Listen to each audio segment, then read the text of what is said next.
పేరుకే అగ్రరాజ్యం. ఇప్పుడు ఇంట బయట అన్ని సమస్యలే. నేను చెప్పిందే వినాలి, లేదంటే టారిఫ్లు వేసి మీ ఆర్థిక వ్యవస్థను నాశనం చేస్తా అని బిల్డప్లు ఇచ్చే ట్రంప్ బాబాయ్ ఇప్పుడు కాళ్ళ బేరానికి వస్తుండు. భారత్తో అనవసరంగా ఈ టారిఫ్ల వేట స్టార్ట్ చేసినా అని ఫీల్ అవుతుండు.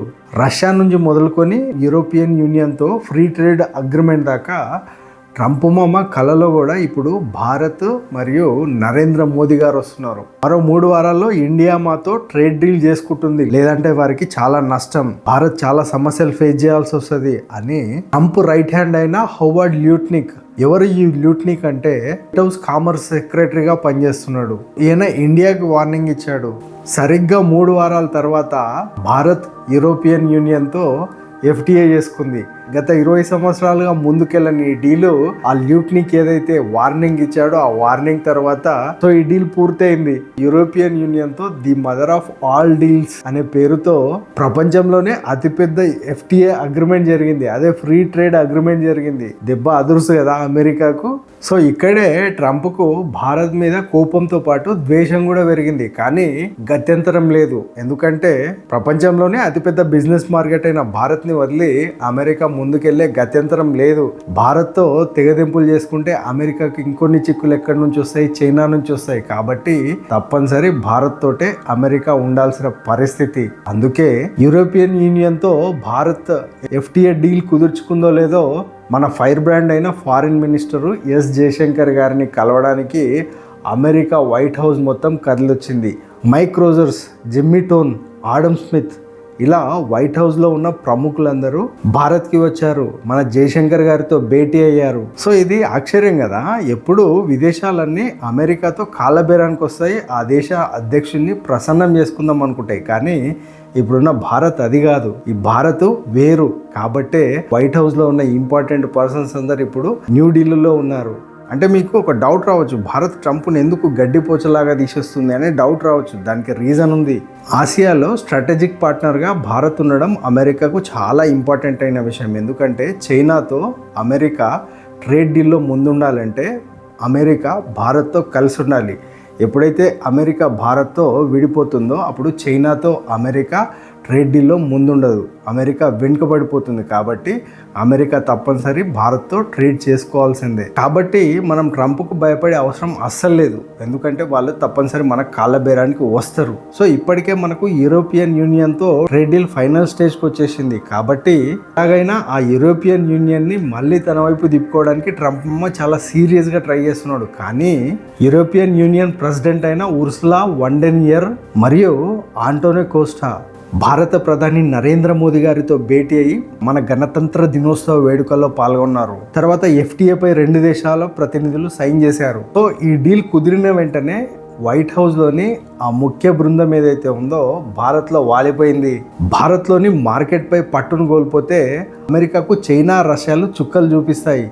కనుక భారత్తో చాలా జాగ్రత్తగా డీల్స్ చేసుకోవడానికి ట్రంప్ ప్రయత్నం చేస్తున్నాడు. వాళ్ళ విధానాలు ఎట్లుంటాయంటే ముందు భయపెట్టడానికి ట్రై చేస్తారు, తర్వాత టారిఫ్లు వేస్తారు, తర్వాత కాళ్ళ బేరానికి వస్తారు. ప్రస్తుతం ఈ అమెరికన్స్ ముఖ్యంగా ట్రంప్ 3వ స్టేజ్లో ఉన్నాడు. సో ఇందులో భాగంగానే అమెరికాతో మనకున్న డిఫెన్స్ డీల్స్ ఏవైతే ఉన్నాయో అవి చేజారకుండా మనం ఫ్రాన్స్తో చేసుకున్న డిఫెన్స్ డీల్స్ని ఆపేసి మళ్ళీ అమెరికాతోనే డిఫెన్స్ డీల్స్ చేసేలా అమెరికన్ బృందం ఉందో ఆ బృందము ప్రయత్నాలు అయితే స్టార్ట్ చేసింది. ఒకసారి అమెరికా డిఫెన్స్ డీల్స్ ఏదైతే ఉందో భారత్ నుంచి చేజారిపోతే అమెరికాకు చాలా నష్టం, 1000 కోట్ల నష్టం. కాబట్టి ఎలాగైనా భారత్ని కాకాపట్టాలనేది అమెరికన్ టీమ్ ప్లాన్. కానీ ప్రస్తుతం ఉన్న భారత్ గతంలో ఉన్న భారత్ కాదు. ఇప్పుడు భారత్ ఒకరు పెట్టే రూల్స్లో పనిచేయదు. భారత్కే కొన్ని రూల్స్ ఉంటాయి. ఆ రూల్స్ తప్పనిసరి వేరే ఏ దేశమైనా ఫాలో చేయాల్సి ఉంటుంది. ఇప్పుడు అమెరికాకి భారత్ పెట్టిన షరతులు అవే. సో ఇదే విషయాన్ని ఆ అమెరికన్ బృందానికి తెగేసి చెప్పారు భారత ఫైర్ బ్రాండ్ జయశంకర్ గారు. ఇప్పుడు ఏం డీల్స్ చేసినా భారత టర్మ్స్ ప్రకారమే బిజినెస్ చేస్తుంది. అగ్రిమెంట్స్ కూడా భారత టర్మ్స్ ప్రకారమే అవుతాయి. కానీ భయపెడతాం అంటే భారత్ భయపడదు అనే ఈ హెచ్చరికల్ని జయశంకర్ గారు ఆ అమెరికన్ బృందానికి క్లియర్గా చెప్పడం జరిగింది. అయితే భారత్లోని మార్కెట్ని దృష్టిలో పెట్టుకున్న అమెరికా ఒక మెట్టు దిగినట్టే కనిపిస్తుంది. ఎందుకంటే భారత్ ఫ్రాన్స్తో రఫేల్ డీల్ చేసుకుంది. ఆ రఫేల్ డీల్స్లో యుద్ధ విమానాలను భారత్ ఫ్రాన్స్ నుంచి కొనుగోలు చేస్తుంది. అలాగే భారత్ ఫ్రాన్స్ నుంచి సబ్మెరైన్లను కూడా కొంటుంది. సో ఈ విధంగా చూస్తే మన డిఫెన్స్ మార్కెట్ అమెరికా నుంచి యూరోప్ వైపు మారిపోతుంది. ఇదే విషయాన్ని అమెరికా గుర్తించింది.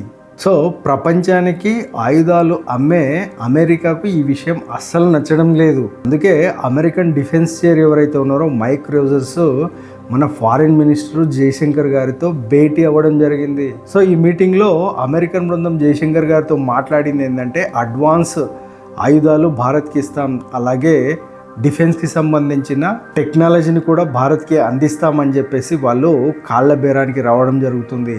కానీ మన జయశంకర్ గారు ఉన్నది ఉన్నట్టు మాట్లాడతారు. మనకు తెలుసు అతడు మాస్ స్ట్రోక్స్ ఇస్తాడు. మీరు బిజినెస్ డీల్స్ కావాలని భారత్తో లేట్ చేస్తున్నారు కాబట్టి మేము యూరోపియన్ యూనియన్ వైపు తప్పనిసరి చూడాల్సిన పరిస్థితి ఏర్పడింది. అందుకు కారణం మీరే. సో ఇప్పుడు భారత్ ఏ ఒక్కరిపైన ఆధారపడదు కాబట్టి మా దారులు మేము చూసుకుంటాం అని జయశంకర్ గారు క్లియర్గా చెప్పడం జరిగింది. సో ఇక చేసేది ఏం లేక ట్రంప్ ఇండియాకు కావాల్సిన డీల్స్ పైన సంతకం చేయడానికి రెడీగా ఉన్నాడు. ఇప్పుడు ఇండియా యూరోప్ ఈ FTA అగ్రిమెంట్ ఏదైతే ఉందో అది కేవలం అమెరికాకే కాదు చైనాకు కూడా మాస్టర్ స్ట్రోకే అని చెప్పాలి. ఎందుకంటే చైనా యూరోప్లో తన మార్కెట్ని చాలా పెంచుకుంది. ఎప్పుడైతే ఇండియన్ వస్తువులు మళ్ళీ యూరోప్కి వెళ్తాయో అప్పుడు చైనా వస్తువులు ఏవైతే ఉందో ఆ వస్తువులకు పోటీగా ఇండియన్ వస్తువులు కూడా అక్కడ వెళ్తాయి. కాబట్టి ఈ మాస్టర్ స్ట్రోక్ కేవలం అమెరికాకే కాదు చైనాకు కూడా భారత్ ఇండైరెక్ట్గా ఇచ్చిందనే చెప్పుకోవాలి మనం. అమెరికా, రష్యా, యూరోప్ ఇలా 3 దేశాలు ఉన్న గ్రూపుల్లో భారత్ ఉంది. మనము క్వాడ్లో ఉన్నాం, అలాగే బ్రిక్స్లో ఉన్నాం. సో ఇప్పుడు ఫ్రీ ట్రేడ్ అగ్రిమెంట్తో యూరోప్తో కూడా మనం ఉన్నాం. ఇప్పుడు ప్రపంచంలో ఏ దేశానికి లేని అవకాశం భారత్కి ఉంది. సో అందుకే ప్రపంచం ఇప్పుడు భారత్ చుట్టూ తిరుగుతుంది. అమెరికా ఆ ఆధిపత్యాన్ని చేజార్చుకుంది. మనం రష్యా నుంచి చెమురు కొనడం ఆపలేదు. అదే సందర్భంలో అమెరికాతో టెక్నాలజీని షేర్ చేసుకుంటున్నాం. గూగుల్, ఫేస్బుక్, మెటా ఇలా అమెరికాకు సంబంధించిన చాలా టెక్నాలజీ కంపెనీస్కి భారత్ డేటాబేస్ అనేది చాలా ముఖ్యం. అందుకనే భారత్ ఇప్పుడు అడుక్కునే స్థితిలో లేదు, ఆదేశించే స్థితిలో ఉంది. అసలు అమెరికాకి ఈ యూరోపియన్ కంట్రీస్కి ఎక్కడ చేరింది? 20 ఏళ్ళుగా మూలన పడ్డ భారత్ యూరోపియన్ యూనియన్ FTA ఇప్పుడే పట్టాలు ఎందుకు ఎక్కింది అనే దాని గురించి మనం తెలుసుకుందాం. అందుకు కారణము అమెరికానే. భారత్ యూరోపియన్ యూనియన్ ఈ FTAని ఇంత త్వరగా కంప్లీట్ చేసుకోవడానికి ఇండైరెక్ట్గా కారణం అమెరికానే. గ్రీన్లాండ్ని ఆక్రమిస్తామని అమెరికా అంటే అందుకు అంగీకరించలేదు యూరోప్. ఒక మిత్రదేశం ఇంత ద్రోహం చేయడంతో అమెరికా మీద నమ్మకం పోయింది యూరోప్కి. ఈ సిచ్యువేషన్ని ఇండియా క్యాచ్ చేసుకుంది. ప్రపంచంలోనే అతిపెద్ద ప్రజాస్వామ్య దేశమైన భారత్ ఇప్పుడు యూరోప్కి మిత్రదేశంగా మారింది. ఇన్ని రోజులు మిత్రదేశంగా భావించిన అమెరికా వారినే బాధ పెడితే వారి చూపు భారత్ వైపు మళ్ళింది. అమెరికా భయపడే ఇంకో ముఖ్య విషయం currency. So India and European countries తమ వ్యాపారాన్ని రూపీస్లో లేదంటే యూరోస్లోనే చేసుకుందాం అనుకుంటే ఇక డాలర్ పరిస్థితి దారుణంగా మారుతుంది. భారత్ ఇప్పటికే రష్యాతో రూపీస్లో బిజినెస్ చేస్తుంది. మరి ఇన్ని చేస్తున్న మనల్ని ఎలా వదులుకుంటుంది అమెరికా?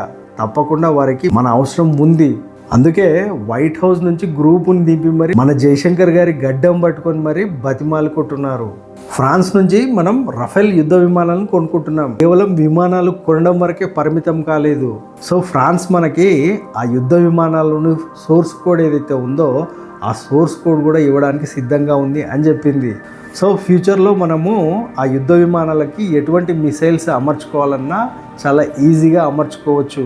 అయితే ఇన్ని రోజులు కేవలం ఆయుధాలు మాత్రమే ఇస్తాను, సోర్స్ కోడ్ మాత్రము అస్సలు ఇవ్వలేను అని చెప్పిన అమెరికా మీకు కావలసిన యుద్ధ విమానాల టెక్నాలజీని మీకు ఇస్తాం అని భారత్కి ఆఫర్ చేస్తుంది. ఒకప్పుడు ప్రపంచంలో భారత్ అంటే చులకనగా హేళనగా చూసే స్టేజ్ నుంచి ఇప్పుడు G20లోకి ఆఫ్రికన్ యూనియన్ని పర్మనెంట్ సభ్యునిగా చేర్చిన మోదీ గారు 100కు పైగా దేశాలకు మంచి మిత్రునిగా మారారు. సో ట్రంప్ మామ మనతోటి తోక జాడిస్తే ఇప్పుడు మనకు ఆఫ్రికా, ఆసియాతో పాటు లాటిన్ అమెరికాలోని చాలా దేశాలు మన కోసం పోరాడడానికి సిద్ధంగా ఉన్నాయి. సో ఫ్రెండ్స్, ఇది కదా విజయం అంటే. సో ఏదైతే ట్రంప్ కుందో శాడిజం, ఆ శాడిజానికి పవర్ఫుల్ రిప్లై అంటే ఇది కదా. ఏ దేశమైనా ఎక్స్పెక్ట్ చేసేదా అమెరికా భారత్తో కాళ్ళబేరానికి వస్తుందని, కానీ ఇప్పుడు అది జరిగింది. అమెరికా భారత్తో కాళ్ళబేరానికి వచ్చింది. అందుకు చాలా కారణాలు ఉన్నాయి. సో ఫ్రెండ్స్, ఇది ఈ వీడియో మీకు నచ్చింది అనుకుంటా. Take care, bye.